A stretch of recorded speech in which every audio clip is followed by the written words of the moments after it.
when Logan decided he wanted to start working and finding something, we did do the career and interest inventory to kind of get an idea from the SEE manual, and try to get an idea of what he's interested in.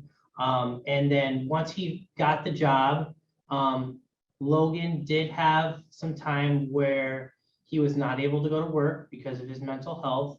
We did talk about disclosure. And so Logan actually allowed me to reach out on his behalf to his employer to kind of help them understand he was not going to be there and just make sure he was still interested and that he wouldn't lose his job. So we had a conversation about what disclosure is, and Logan was comfortable with that. So we've been able to do that. In his current job, he has found things that he likes at his job and has really opened his eyes into what he's interested in. And I think that was kind of one of the major things is Logan was interested in helping people in the human service field, but had never had experience.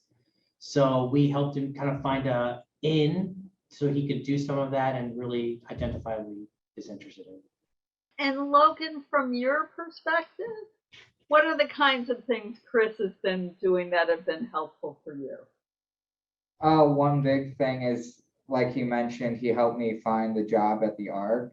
So just helping me find work, and then when I'm at the job, helping me keep the job and make sure that everything's going good.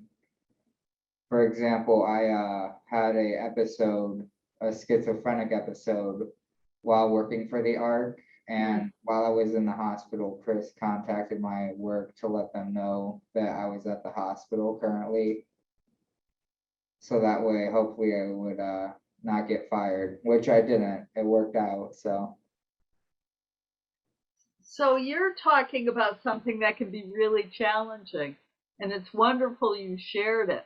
And it's the notion about going back to work after you've had maybe a symptom setback.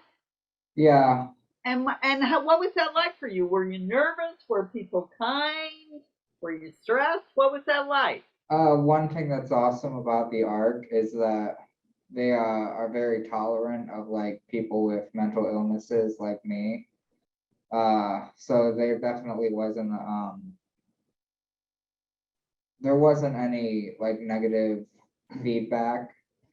The only real negative thing was that every 2 weeks they have us on a Friday do this is for Iowa Works. They have us do a review, and they gave me a poor rating for attendance, but that was to be expected.